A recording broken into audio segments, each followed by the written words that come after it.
ఇంకా వెనక్కి కట్టుకున్నటువంటి పరిస్థితి. సో గతం అంటే ఇంకా వెనక్కి ముందుకుండేది ఆ గోడ, ఇంకా మొత్తం ఆక్రమించేసి లోపల వరకు కూడా కట్టేసుకున్నారు. అయితే చిన్న చిన్నగా ఆక్రమణలకు ఏం చేస్తారంటే మొదటగా పెద్ద పెద్ద రాళ్ళను తీసుకొచ్చి ఆ చెరువులో వేయడము, ఆ చెరువులో వేసిన తర్వాత మట్టి తీసుకొచ్చి అది పూడ్చి చేయడము, పూర్తి చేసిన తర్వాత అదొక చిన్న దారిలాగా వారు ఏర్పాటు చేసుకోవడము, ఇవన్నీ చేసుకుంటూ ఎందుకంటే లోపలికి ఎవరు ఎంటర్ కారు. ఎందుకంటే ముందంటే ఎంట్రన్స్ అక్కడ ముందు ఉంటుంది కాబట్టి వెనకాల ఏం జరుగుతుంది, వెనకాల చెరువు ఉంటుంది కాబట్టి చెరువు ఎంతవరకు కూడా వీళ్ళు ఆక్రమించారనేది కూడా ఎవరికి అర్థం కానటువంటి పరిస్థితి. సో అర్థం కారు, ఎవరు చూడరు కాబట్టి ఇంత పెద్ద స్థాయిలో కూడా ఆక్రమించేసి కబ్జా చేసినటువంటి పరిస్థితి కనపడుతుంది. ఇంకొకటి నేను ఒక విజువల్లో కూడా మీకు చాలా స్పష్టంగా చూపిస్తాను. ఆ చెరువు కనపడుతుంది. ఆ చెరువు ఇప్పుడు కేవలం 3-4 ఎకరాలు మాత్రమే కనపడుతుంది. దాని వెనకాల చూడండి మొత్తం అక్కడంతా కూడా అక్రమార్కులు ఏ రకంగా అక్కడ వాటర్ ట్యాంకులు ఏర్పాటు చేసుకున్నారు, అక్కడ మెకానిక్ షెడ్లను ఏర్పాటు చేసుకున్నారు, ఇతర కార్యక్రమాలు ఏర్పాటు చేసుకున్నారు, ఏకంగా టెంట్లు వేసుకున్నారు, షెడ్లు వేసుకొని అక్కడ కార్యక్రమాలు చేస్తున్నట్టు అదంతా కూడా చెరువుకు సంబంధించినటువంటి ఆ ప్లేసే. మరీ ముఖ్యంగా ఇప్పుడు నేను నిలబడుకున్నటువంటి ఈ అపార్ట్మెంట్ ఏదైతే ఉందో ఈ అపార్ట్మెంట్ కూడా బఫర్ జోన్కే వస్తున్నట్టుగా మనకు సమాచారం ఉంది. అధికారులు దీనికి సంబంధించినటువంటి రికార్డులు కూడా పరిశీలిస్తున్నటువంటి నేపథ్యం కనపడుతుంది. అయితే 29 ఎకరాలు ఉంది కాబట్టి దీని పక్కనే చాలా వరకు కూడా ఇంకా బహుళాంతస్తులకు సంబంధించినటువంటి అపార్ట్మెంట్స్ కూడా ఉన్నాయి. అవి కూడా ఈ బఫర్ జోన్లోకి వస్తుందా లేదా అనేది కూడా అధికారులు చూస్తున్నారు.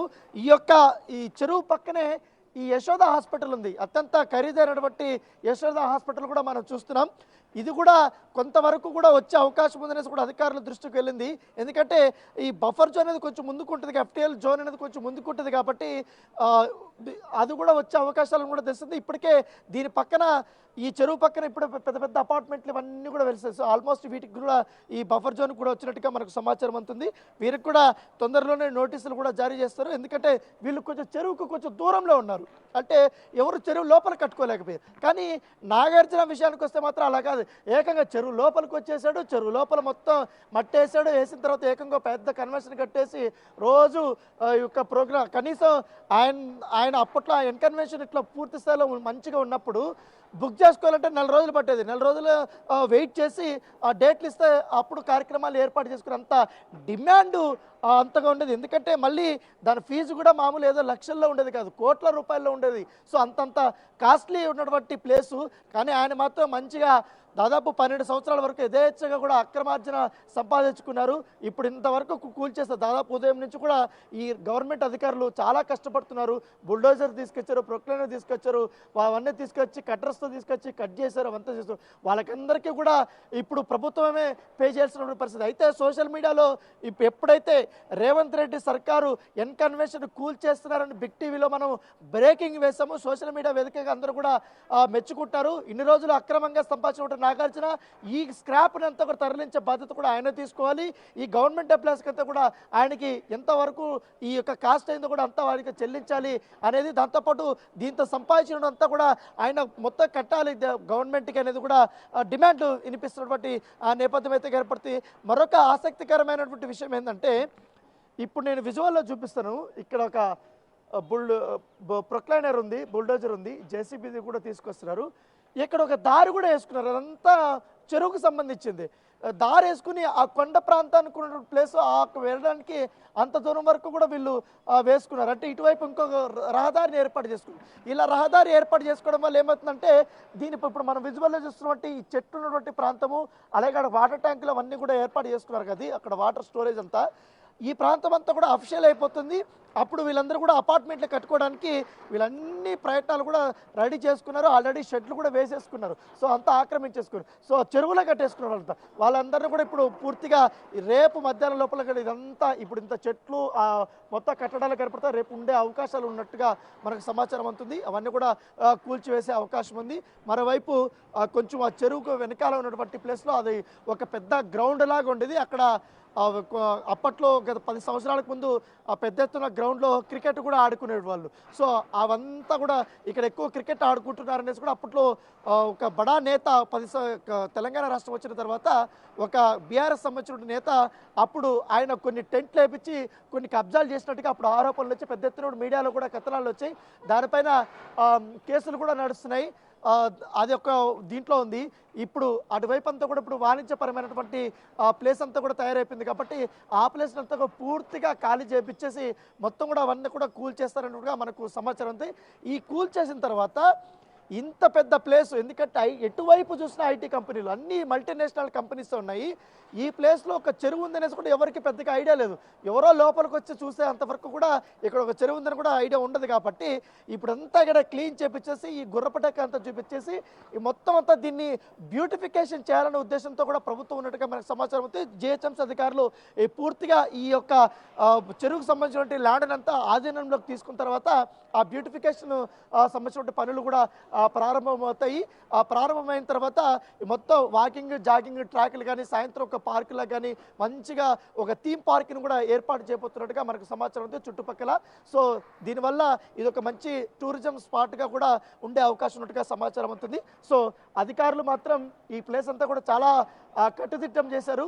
ఎందుకంటే ఉదయం ఎప్పుడైతే బిగ్ టీవీలో బ్రేకింగ్ చేస్తామో ఇట్లా కూల్చేస్తున్నారని నాగార్జున సంబంధించినటువంటి అభిమానులు కానీ వీళ్ళందరూ కొంతమంది రావడానికి కూడా ప్రయత్నించారు. అయితే పోలీసులకి ఎక్కడికెక్కడ బ్యారికేడ్లు వేసి వారిని అక్కడే ఆపేశారు. సో ఆపేయడం వల్ల ఈ చుట్టుపక్కల ప్రాంతాల్లో ఉన్నటువంటి అపార్ట్మెంట్లో వెళ్ళాలనుకున్న వారు కానీ ఎవరైతే వాచ్మెన్స్ కానీ వీళ్ళందరూ ఉన్నారో వాళ్ళు కూడా పర్మిషన్ తీసుకొని వెళ్ళాల్సిన పరిస్థితి. వెహికల్స్ బైక్స్ అన్నీ కూడా ఆల్మోస్ట్ ఈ చుట్టుపక్కల ప్రాంతాల్లో కూడా ఆపేసినటువంటి పరిస్థితి అయితే కనపడుతుంది. రాణా ఉదయం నుంచి కూల్చివేతలు ఆల్మోస్ట్ సంబంధించి ఉదయం నుంచి కూల్చివేతలు స్టార్ట్ చేసినప్పుడు ఇప్పుడు దాంతో మంత్రి కోమటిరెడ్డి కూడా ఇప్పుడు నేను ఒక విజువల్ చూపిస్తాను. మంత్రి కోమటిరెడ్డి ఈ యొక్క నిర్మాణాలపైన ఇప్పుడు మనం చూస్తున్నటువంటి విజువల్స్లో ఈ నిర్మాణాలపైన కూడా ఆయన ఫిర్యాదు చేశారు.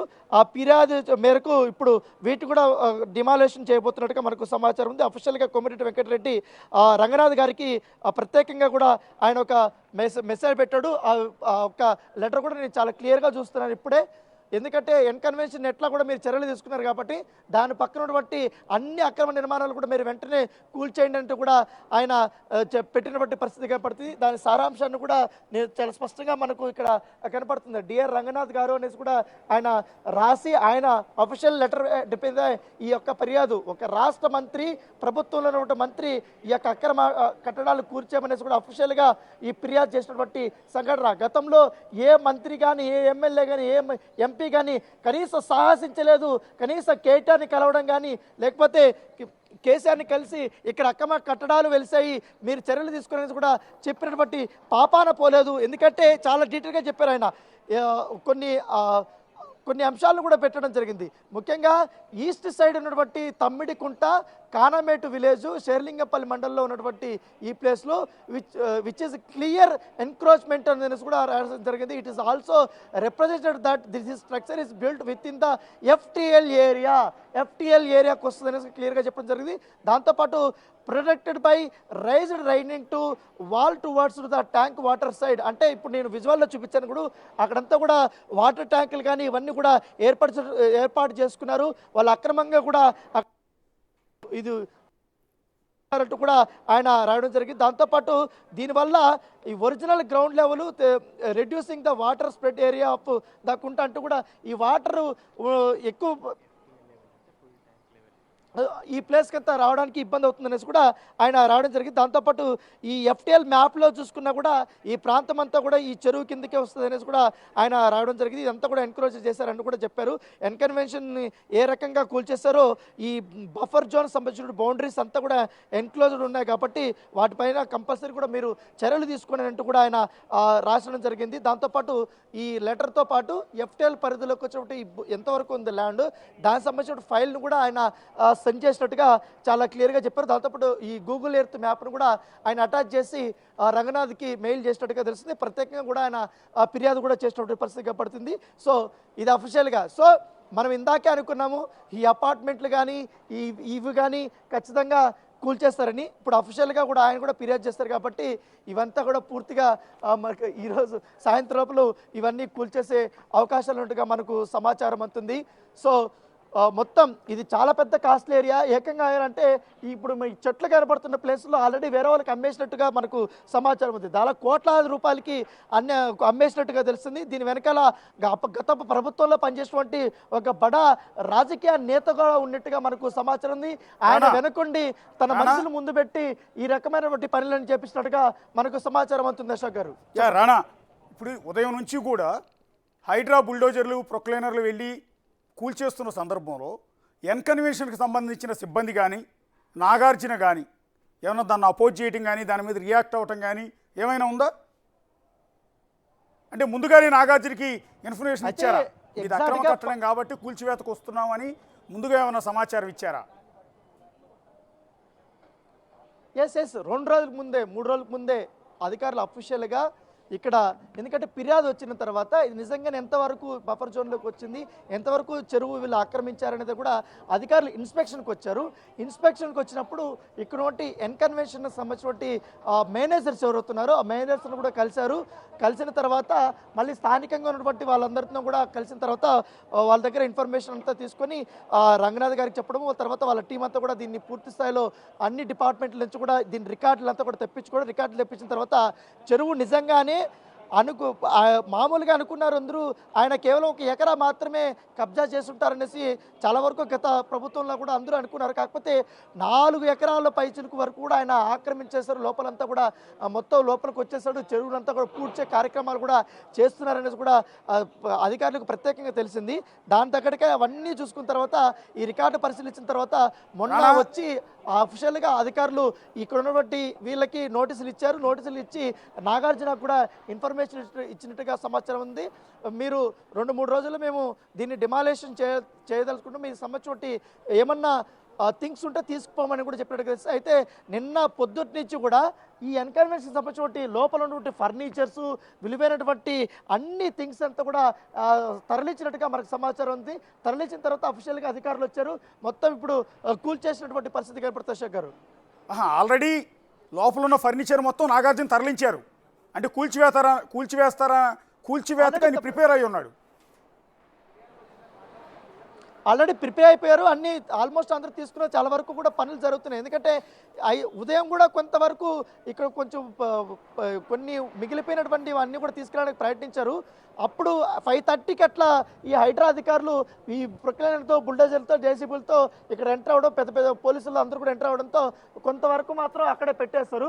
పెట్టిన తర్వాత వాళ్ళకి అఫీషియల్గా ఇన్ఫర్మేషన్ ఇచ్చారు. మేము దీన్ని ఇప్పుడు మేము కూల్చివేస్తున్నాం, మీ పైన వాళ్ళు కూడా ఇప్పటికే చెప్పారని చెప్పుకోండి అని కూడా వాళ్ళు చెప్పడము. తర్వాత వాళ్ళు మొదటిగా అమలాక్ ఫోన్ చేసినట్టుగా మన సమాచారం. తర్వాత నాగార్జున గారికి టచ్లోకి వెళ్ళినట్టుగా సమాచారం ఉంది. సో వాళ్ళ నుంచి కూడా ఎటువంటి రెస్పాన్స్ అయితే లేదు. అయితే ఒక్క మేనేజర్ని మాత్రం లోపలికి అనుమతించారు. మిగతా వాళ్ళు మాత్రం లోపలికి రావడానికి, అంటే దాదాపు 10 మంది స్టాఫ్ కూడా లోపలికి రావడానికి ప్రయత్నించారు. వాళ్ళు కూడా అక్కడి నుంచి బయటికి పంపించేశారు. ఎవరికి కూడా ఇప్పుడు అనుమతి లేదు. ఇది ప్రభుత్వం సంబంధించి భూమి, మీరు అక్రమంగా అనుభవించారు కాబట్టి ఇప్పుడు మా ప్రభుత్వ ఆధీనంలోకి వచ్చింది, మేము దీన్ని కూల్చివేస్తున్నాం చాలా స్పష్టంగా చెప్పి వాళ్ళు ఇక్కడి నుంచి బయటకు పంపించేసినటువంటి పరిస్థితి. Thank you Rana, thank you. ఒక్కసారి ఆ విజువల్ ఒకసారి చూడండి. రాణా ఇప్పటిదాకా ఎక్స్ప్లెయిన్ చేసింది. మళ్ళీ కొద్దిసేపు ఏదో బ్రేక్ తీసుకున్నట్టున్నారు. మళ్ళీ కూల్చివేత ప్రక్రియ స్టార్ట్ అయింది. రెగ్యులర్గా ఆక్రమణ అంటే ఆల్రెడీ నీది ఒక పట్టా భూమి ఉండి దాని ఎక్స్టెన్షన్, అంటే గోడను అలా పెంచుకుంటూ వెళ్ళి దాని ఎక్స్టెన్షన్ ఆక్రమణ అంటాం రెగ్యులర్గా. కానీ ఎంటైర్ కట్టడం అంతా కూడా ఇక్కడ ఆక్రమణే. మరి నాగార్జున అన్నీ తెలుసు, అతనికి అన్నీ తెలుసు, తెలిసినా కూడా ఈ రకంగా ఇంత దారుణంగా నలుగురికి చెప్పాల్సిన వ్యక్తి, తప్పు చేస్తుంటే ఖండించాల్సిన వ్యక్తి, ఆదర్శంగా నిలవాల్సిన వ్యక్తి ఈ విధంగా తానే 4 ఎకరాల పరిధిలో చెరువు మొత్తాన్ని ఆక్రమించి ఎలా కట్టారో చూడండి. మళ్ళీ క్లారిటీ ఇస్తున్నాను. ఆక్రమణ అంటే ఉన్న స్థలం, ఆల్రెడీ స్థలం ఉండి ఇంటి ముందు భాగం, అంటే మొక్కలు పెంచుకునే ప్రదేశమో లేకపోతే బాత్రూమ్ కట్టే ప్రదేశమో, ఇలాంటి దాన్ని ఎక్స్టెన్షన్ చేసుకుంటే, అది ఎదురుగా ప్రభుత్వ భూమి ఉంటే దాన్ని ఆక్రమించి 10 సెంట్లో 2 సెంట్లో 3 సెంట్లో 2 సెంట్లో కలుపుకుంటే దాన్ని ఆక్రమణ అంట మామూలుగా. అయితే ఇక్కడ నాగార్జున గారు అలా కాదు. ఆయన పట్టాభూమి అంటే ఏమీ లేదు, టోటల్గా కన్వెన్షనే చెరువులో కట్టేశారు. అది హైదరాబాద్ నడిబొడ్డున హైటెక్ సిటీలో 4 ఎకరాలంటే ఎకరం 100 కోట్ల పైన ఉంటుంది. 100 కోట్లకు పైగా ఉంటుంది ఎకరం మాదాపూర్లో. ఇప్పుడు ఈ ఎన్కన్వెన్షన్ కూడా మీ అందరికీ తెలుసు, హైదరాబాద్లో ఉండే వాళ్ళందరికీ తెలుసు ఎక్కడ ఉంటుందో. సైబర్ టవర్స్ దాటి లెఫ్ట్ తీసుకుని ఏదైతే హైటెక్స్కి వెళ్ళే దారి ఉంటుందో, హైటెక్స్కి వెళ్ళేటప్పుడు హైటెక్స్కి సంబంధించిన ఆర్చ్ ఉంటుంది అక్కడ గోల్డ్ కలర్లో, దాని పక్కన ఉన్నదే ఈ అన్కన్వెన్షన్. అంటే ఎంత హాట్ కేక్ అది, కొన్ని వందల కోట్ల విలువైన స్థలం. సరే ఎన్ని కోట్లు ఉంటుంది అనేది ఇక్కడ అనవసరం, కానీ చెరువు అది ప్రజల్ని కాపాడాల్సిన చెరువు. ఎందుకంటే హైదరాబాద్లో వర్షం వస్తే, పర్టికులర్గా మాదాపూర్లో వర్షం వస్తే రోడ్ల మీద ఎక్కడికక్కడ నీళ్లు, వరద నీరు ఎటెళ్లాలో కూడా అర్థం కాదు. అదే ఈ చెరువు కనుక సక్రమంగా ఉండుంటే ఆ వరద నీరంతా చెరువులోకి వెళ్ళి ఉండేది, జనాలకి కష్టాలు తప్పి ఉండేవి. సో ఈ చెరువుని ఈ విధంగా ఆయన చెరబట్టి ఆక్రమించేశాడు. ఏకంగా 4 ఎకరాలు. కాస్తో కూస్తో ఆక్రమణ కాదు, ఎంటైర్ కన్స్ట్రక్షన్ అంతా కూడా చెరువులోనే కట్టేశారు. మరి ఐడియా ఆయనకి ఎవరిచ్చారో, ఎవరు సపోర్ట్తో దాన్ని కట్టాడో, ఎందుకు అడ్డుకోలేకపోయారో ఈ రోజు కూడా అర్థం కాదు. దాదాపు 14 ఏళ్ల నుంచి వ్యాపారం చేస్తున్నాడు హీరో నాగార్జున. ఆయన బిగ్ బాస్ షోకి వస్తే నీతులు చెప్తాడు. ఆయన సినిమాల్లో అనేక నీతులకు సంబంధించిన, ప్రభుత్వ ఆస్తులకు సంబంధించి, ప్రభుత్వాలకు సంబంధించి, అన్యాయాలకు సంబంధించి, చట్టాల గురించి అనేక రకాల నీతులు చెప్తాడు నాగార్జున. ఆయన డైలాగులు కూడా చాలా పాపులర్. అలాంటి నాగార్జున ఏ విధంగా ఒక చెరువును ఆక్రమించాడో మీరు ఒకసారి చూడండి. ఇది సినిమా ఇండస్ట్రీ కూడా సమాధానం చెప్పాలి దీన్ని. నాగార్జున మాట్లాడకపోవచ్చు ఈరోజు. గత 10 ఏళ్లుగా బీఆర్ఎస్ గవర్నమెంట్ ఉన్నప్పుడు, లేకపోతే అంతకుముందు వేరే వాళ్ళు ఉన్నప్పుడు తన లాబింగ్తో దాన్ని ఆపుకుని ఉండొచ్చు. కానీ రేవంత్ రెడ్డి సర్కారు ముందు వాళ్ళ నాగార్జున చేసిన ప్రయత్నాలు ఏది వర్కౌట్ కాక చివరికి అందులో ఉన్న ఫర్నిచర్ తీసుకుని కూల్చేసుకోండి అని చెప్పాడు. సో రేపు మాపు కోర్టుకు వెళ్ళే ప్రయత్నాలు కూడా చేసి ఉండొచ్చు, నాది అక్రమంగా అన్యాయంగా కూల్చేశారు, నేను చట్టబద్ధంగా కొనుగోలు చేశాను అని. కానీ హైడ్రా ముందు ఇవన్నీ ఏం వర్కౌట్ కావు. రేవంత్ రెడ్డి సర్కారు ముందు ఈ ఆక్రమణలు ఉపేక్షించేది లేదంటూ ఇదొక వార్నింగ్ ఇచ్చారు. అది నాగార్జునతో స్టార్ట్ చేశారు. ఇంకా చాలామందికి వెళ్తుంది, చాలామంది మీదకి వెళ్తుంది. చాలామంది ఆక్రమణలన్నింటినీ కూడా తొలగించి వాటన్నింటినీ స్వాధీనం చేసుకోబోతూ ఉన్నారు. 2014లో అప్పటి టీడీపీ ఎమ్మెల్యేగా ఉన్నప్పుడే నాగార్జున కన్వెన్షన్ గురించి మాట్లాడిన రేవంత్ రెడ్డి వాళ్ళు సీఎం అయిన తర్వాత దాన్ని కూల్చివేత ప్రక్రియ అనేది ప్రారంభించారు. అయితే వాస్తవానికి అసలు సరే హైడ్రా స్టార్ట్ చేసింది, ఎక్కడెక్కడైతే చెరువులు ఉన్నాయో వాటన్నింటిని ఐడెంటిఫై చేసి వాటన్నింటిని తొలగించే ప్రక్రియ చేపడుతోంది. ఇదే క్రమంలో హైదరాబాద్ అవుట్స్కర్ట్స్లో ఉన్న ఆక్రమణలను, చెరువుల్లో నిర్మించిన భవనాలని కూలుస్తున్నారు. సరే హైదరాబాద్ నడిబొడ్డున ఉన్న ఈ తుమ్మిడిగుంట చెరువులో ఈ విధంగా 4 ఎకరాల పరిధిలో హీరో నాగార్జున ఆక్రమించిన ఈ కట్టడాన్ని ఎందుకు కూల్చట్లేదు అంటూ కసిరెడ్డి భాస్కర్ రెడ్డి, ప్రస్తుతం మన స్టూడియోలో ఉన్నారు, కసిరెడ్డి భాస్కర్ రెడ్డి గారు దాన్ని హైడ్రాని ప్రశ్నించారు. కాదు, హైడ్రాకి ఒక ఫిర్యాదు చేశారు ఆయన.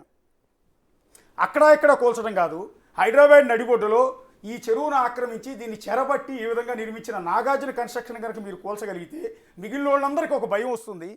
తద్వారా మిగిలిన అక్రమ కట్టడాలన్నీ కూడా ఇకపైన నిర్మించాలంటే భయపడతారు. అలాంటి నాగార్జున జోలికి మీరు రాగలరా అని ఆయన ఫిర్యాదు చేశారు కసిరెడ్డి భాస్కర్ రెడ్డి గారు. కసిరెడ్డి భాస్కర్ రెడ్డి గారు ఇచ్చిన ఫిర్యాదు తర్వాత హైడ్రా కమిషనర్ రంగనాథ్ గారు రంగంలో దిగారు. సీఎం ఆదేశాలతో ఇవాళ ఉదయం నుంచి నాగార్జున కన్వెన్షన్ సెంటర్ని కూల్చివేశారు. అలాగే మంత్రి కోమటిరెడ్డి పక్కనున్న ఆక్రమణ కూడా కూల్చాలి అని ఆయన ఒక సమాచారం కూడా ఇస్తూ ఉన్నారు. జూపల్లి కృష్ణారావు మరో మంత్రి, ఆయన ఢిల్లీలో మాట్లాడారు. సో ముఖ్యమంత్రి తీసుకున్న నిర్ణయాన్ని, హైడ్రా కమిషనర్ రంగనాథ్ తీసుకున్న నిర్ణయాన్ని ఎంటైర్ క్యాబినెట్, మిగిలిన మంత్రులంతా కూడా సపోర్ట్ చేస్తున్నారు. అంటే ఒకవేళ నాగార్జున కనుక క్యాబినెట్లో ఉన్న ఏ మంత్రులను అప్రోచ్ అయ్యి లాబింగ్ చేసే ప్రయత్నాలు చేయకుండా అలాంటి వర్కౌట్ కావంటూ కోమటిరెడ్డి వెంకటరెడ్డి లాంటి వారు, జూపల్లి కృష్ణారావు లాంటి వారు కూడా ఇవాళ దీనికి మద్దతు తెలుపుతూ ఉన్నారు. ఇలాంటి ఆక్రమణని వదిలిపెట్టేది లేదంటూ వార్నింగ్ ఇస్తున్నారు. సో ఫిర్యాదుదారు కసిరెడ్డి భాస్కర్ రెడ్డి ఉన్నారు, మా కొలీగు గణేష్ కూడా ఉన్నారు. ఒకసారి భాస్కర్ రెడ్డి గారు, టోటల్గా అంటే మీరు ఈ ఆక్రమణని ఎప్పుడు గుర్తించారు? అంటే ఆల్రెడీ తెలిసిందే, ఇది ఒక విధంగా చెప్పాలంటే కేసీఆర్ గవర్నమెంట్ ఉన్నప్పటి నుంచి కూడా తెలిసిందే. ఆనాడు కూడా కూల్చివేయడానికి కొంతమంది టీం కూడా అక్కడికి వెళ్ళినట్టు తెలిసింది. అప్పుడు తర్వాత నాగార్జున కేసీఆర్ని కలిశారు, ఆ ప్రక్రియ అంతా ఆగిపోయింది. కానీ ఆ తర్వాత ఎవరు దాన్ని పట్టించుకున్నది లేదు. మళ్ళీ ఇన్నాళ్ళకి మీ రూపంలో మీరు ఫిర్యాదు చేసిన తర్వాత ఇవాళ కూల్చివేత సాగుతోంది. ఒక విధంగా ఇది మీ సక్సెస్ అనుకోవాలా? నేను ఒక పౌరుడిగా నా బాధ్యతను నేను నిర్వహించిన అనుకుంటున్నా. ఇది సక్సెస్ కాకపోవడం అనే దానికంటే, ఒక చెరువును కాపాడితే చుట్టుముట్టు 3 కిలోమీటర్ల దూరంలో ఉన్న 3 కిలోమీటర్ల దూరంలో ఉన్న ప్రజలకు సౌకర్యాలు, మంచి వాతావరణం వస్తుందని ప్రతి పౌరుడు భావించే ఈ తరుణంలో చెరువును కబ్జా చేయాలంటే, ప్రభుత్వ భూమిని కబ్జా చేయాలంటే భయపడి పోసుకునే విధంగా మా చర్యలు ఉంటాయన్న ఈ రాష్ట్రాన్ని ఏలుతున్న ముఖ్యమంత్రి యొక్క ఏదైతే మాటలు ఉన్నాయో దాన్ని ఈరోజు మనం గుర్తు చేసుకోక తప్పదు. దాంతోపాటు హైడ్రా కమిషనర్ ఒక నిజాయితీ గల అధికారిని పెట్టడం అనేది ప్రభుత్వంలో ఉన్న చిత్తశుద్ధిని ఇక్కడ తెలియజేస్తుంది. ఏ రాజకీయ పార్టీ అయినా ఎవరెన్ని మాటలు మాట్లాడుకున్నా 2010 నుంచి మా పోరాటం కొనసాగుతూ ఉంది. 2010లో మా జనం కోసం ఆవిర్భవించినప్పుడు షేర్లింగంపల్లి ప్రాంతంలో ఉన్న ప్రభుత్వ భూములు, చెరువులు, నాలాలు వీటి రక్షణ కోసం మేము ఉద్యమించినాం. యాంటీ కరప్షన్ కూడా దాంట్లో ఒక భాగమే. దాంట్లో భాగంగా మేము చెరువుల ఆక్రమణ మీద ఫిర్యాదులు చేస్తున్న సందర్భంలో అనేక ఫిర్యాదులు మీరు చూసుంటారు. గురుకుల్ ట్రస్ట్ భూమిని అప్పుడు ఒక తహసీల్దార్ అప్పనంగా 5 ఎకరాలు ఒకరికి రాసిచ్చేశాడు. దాని మీద మేము రంగారెడ్డి కలెక్టర్ అప్పుడు శేషాద్రి గారిని కలిసినప్పుడు ఒక మంచి ఫలితం వచ్చింది. అప్పుడున్న ప్రభుత్వం కూడా, రాజశేఖర్ రెడ్డి గారి ప్రభుత్వం కూడా సహకరించలేదు. అదే సుబ్బారావు అనే తహసీల్దార్ను హైకోర్టు నరసింహారెడ్డి గారు జడ్జు కామెంట్ చేశారు మా కేసులో. ఈ ప్రభుత్వం ఈ సుబ్బారావును తిరిగి రెవెన్యూ శాఖలో నియమిస్తే ప్రభుత్వం యొక్క చిత్తశుద్ధిని శంకించాల్సి వస్తుంది ఈ కోర్టు అనే వ్యాఖ్యానం చేసిండు. అది మా కేసులోనే జరిగింది. అప్పుడు శేషాద్రి గారికి ఈ సుబ్బారావుని తీసుకుపోయి మళ్ళీ అక్కడనే పెట్టే ప్రభుత్వం అప్పుడు రఘువీరారెడ్డి రెవెన్యూ మినిస్టర్ చేస్తే శేషాద్రి గారు చాలా ఇబ్బంది పడ్డ ఆ సందర్భంలో మేము అక్కడ ప్రభుత్వానికి రెవెన్యూ అధికారులకు అండగా నిలిచి ఆ సుబ్బారావును అక్కడి నుంచి పోయే విధంగా చేసి ఆ 5 ఎకరాలు గురుకుల భూములను కాపాడడం జరిగింది. ఆ సందర్భంగా మా ఎన్జిఓ చేస్తున్న కృషిని అప్పటి కలెక్టర్ శేషాద్రి గారు గుర్తించి 2012లో మీ జనం కోసం అనే సంస్థ చాలా చక్కటి పనిచేస్తున్నది, అనేక ప్రభుత్వ ఆస్తులను ప్రజల ఆస్తులను కాపాడే దాంట్లో పనిచేస్తుందని ఒక ప్రశంసాపత్రం మాకు ఇవ్వడం జరిగింది. దాని తర్వాత 2012లో మేము ఎంత పోరాటం చేసి ఎన్ని ఫిర్యాదులు చేసినా ఎక్కడ వేసిన గొంగలు అక్కడనే ఉంటుంది. ఏ అధికారి ప్రభుత్వం పనిచేస్తలేరు. చేయకుంటే మాకు దొరికింది ఒకటి, మేము ఇచ్చిన కాంప్లైంట్స్ తోటి అప్పటి యేసుబాబు అనే ఒక చిన్న లెటర్ ఇచ్చిర్రు. ఎన్కన్వెన్షన్ ఈ కాంపౌండ్ వాల్ తమ్మిడికుంట చెరువులో ఉందని. ఆ ఒక్క లేఖన ఆధారంగా 2012లో లోకాయుక్తలో మేము ఫిర్యాదు చేసినాం. లోకాయుక్త ఇచ్చిన ఆదేశాల మేరకు అన్ని శాఖలకు ఆదేశాలు ఇచ్చినా వాళ్ళు కూడా ఎక్కడ స్పందించలేదు. కనీసము మేము ఆర్టీఐలో 2013 తహసీల్దార్ షేర్లింగంపల్లికి ఆర్టీఐలో ఇస్తే ఒకటే సంవత్సరంలో 2 ఆర్టీఐలు ఇచ్చారు. వాళ్ళు ఒకటే డేట్లో నాకు 2 ఆర్టీఐలు ఇచ్చారు. ఒక ఎఫ్టీఎల్ మ్యాప్ ఏమో 29 ఎకరాల 24 గుంటలు ఉందని, ఒక ఆర్టీఐ మ్యాప్ ఏమో 21 ఎకరాలు ఉందని. అయితే అదే తహసీల్దార్ బహుశా అప్పుడు దామోదర్ రెడ్డి గారు అనుకుంటా, ఆ టైంలో ఇప్పుడు ఏదైతే కోమటిరెడ్డి వెంకటరెడ్డి గారు చేసిన ఫిర్యాదు, నేను దాని ఆధారం ఆల్రెడీ 2012లోనే అధికారులకు ఇచ్చిన దాని మీద సిపిఎం పార్టీ కూడా అప్పుడు ఫిర్యాదు చేసింది. ఆ ఫిర్యాదు మీద అప్పుడు మాదాపూర్ పోలీసులు క్రిమినల్ కోసం పెట్టిర్రు ఆ భవన యజమాని మీద. అయినా ఏదీ ఆగలేదు. ఇన్ని పోరాటాలు చేస్తున్న సందర్భంలో 2013లో మాకు దొరికిన ఎఫ్టీఎల్ మ్యాప్లతోటి పోరాటం కొనసాగిస్తూ ఉంటే 2014లో వచ్చిన కేసీఆర్ ప్రభుత్వం ఇది చెరువులో ఉందని దీన్ని కూల్చివేస్తామని అట్టహాసంగా అధికారులతోటి పోయి కూల్చివేతలే ప్రారంభిస్తుంది. లేదు, అక్కినేని నాగార్జునే స్వచ్ఛందంగా తీసేసుకుంటున్నాడని అప్పుడు పేపర్లలో పెద్ద హెడ్డింగ్లతోటి వార్తలు వచ్చినాయి. కానీ 3 రోజులకు ఎక్కడోళ్ళు అక్కడ గప్చుప్ అయిపోయారు. 2-3 మాసాల్లోనే ఏం లాబీ నడిచిందో, ఏం వ్యవహారం నడిచిందో తెలియదు. కానీ 3 మాసాల్లోనే నాగార్జున కార్యక్రమాలకు ఏదైతే ఎన్కన్వెన్షన్లో చీరల ప్రదర్శనకు కవిత హాజరు కావడం, కేటీఆర్, హరీష్ రావు నాగార్జున పాల్గొంటున్న వేదికల్లో పాల్గొనడం అనేక అనుమానాలకు తావిచ్చింది. మేము ఆ లోకాయుక్తలో కేసీఆర్ గారి పాలన గురించి భజన చేయటం, కేసీఆర్ గారి పాలన అద్భుతంగా ఉందని చెప్పటం, అవును, ఇవి వేదికలు పంచుకోవడం అంటే ఇదే జరిగింది. అంతకుముందు హరీష్ రావు ఇగో ఇప్పుడే ఊలగొడుతున్నా అన్నాడు. పోయి నాగార్జున తోడు వేదిక పంచుకొని ఒకరొకరు కౌగలించుకున్నారు, కండవాలు కప్పుకున్నారు, పూలదండలు వేసుకున్నారు, అన్నీ చూసినాం మనం. అయితే 2014లో ఆ విధంగా జరిగిన తర్వాత ఎవరి వేదికలు వాళ్ళు పంచుకొని ఆ విధంగా అయిన తర్వాత మేము వదలలేదు, లోకాయుక్తలో ఫైట్ చేస్తూనే ఉన్నాం. ఈ మధ్య కాలంలో లోకాయుక్త మా కేసును క్లోజ్ చేస్తూ అందులో ఇచ్చిన దాన్ని చూసి మాకైతే ఆనందం అనిపించింది. ఏం ఆనందం అంటే ఈరోజు మేము హైడ్రాకి ఇచ్చిన ఏదైతే మాకు ఫిర్యాదు ఉందో దానికి లోకాయుక్తలో మాకు ఆధారాలు ఇదే అధికారులు ఇచ్చారు. ఇరిగేషన్ అధికారులు ఏమి ఇచ్చారు? 29 ఎకరాల 24 గుంటలు చెరువు ఉందని ఒకటి, దాంట్లో 3 ఎకరాల 30 గుంటలు FTL బఫర్ జోను అక్కినేని నాగార్జునకు చెందిన కన్వెన్షన్ కబ్జా చేసిందని దాన్ని తీసుకొని మన హైడ్రా కమిషనర్కి ఇచ్చిన తర్వాత ఇంత క్లియర్గా ఒక ఇన్స్టిట్యూషన్లో రికార్డు పెట్టిన అధికారులు చర్యలు ఎందుకు తీసుకోలేదో ఆయన ఆశ్చర్యం వ్యక్తం చేశారు. హ్యాట్స్ ఆఫ్ రంగనాథ్ గారు, నిజంగా మీరు తీసుకున్న ఈ చర్య, మీకు ప్రభుత్వం ఇస్తున్న ఏదైతే ఉందో ప్రోత్సాహం, వాళ్ళు ఇచ్చిన మీకు ఫ్రీడమ్ ఖచ్చితంగా ఈ ప్రజలకు ఉపయోగపడుతుందని మన జనం కోసం భావిస్తున్నది. భవిష్యత్తులో ఒక్క నాగార్జున కాదు, ఈ తెలంగాణ హైదరాబాద్ నగరంలో ఉన్న కోకొల్లల చెరువులు లేక్ వ్యూల పేరు మీద అనేక అక్రమాలు చేసి అక్కడ చెరువును చూపించి ఇక్కడ భారీ అక్రమ నిర్మాణం చేయడం, FTL బఫర్ జోన్లు అనేక ఉన్నాయి.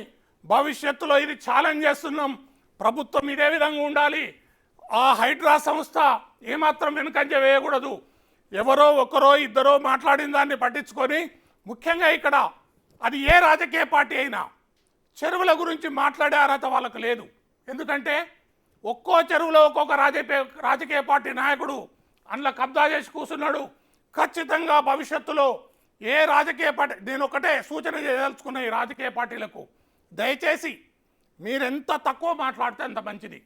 అది ఏ రాజకీయ పార్టీ అయినా ప్రతి ఒక్కడు ఓ రాయేసి చూడడం, ఆ చెరువు కబ్జా అయిపోతుంటే కనీసం ఒక NGO దాని మీద పోరాటం చేస్తుంటే సహకరించని రాజకీయ నాయకులు మీరెందుకు?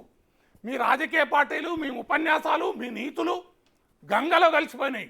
ఇప్పుడు ఎవరిని ప్రశ్నించే అర్హత ఈ రాజకీయ పార్టీలకు లేదు, రాజకీయ నాయకులు ఎవరికి లేదు. అంటే మీరు కంప్లైంట్ ఇచ్చిన ఎన్ని రోజులకి రియాక్షన్ కనిపించిందండి?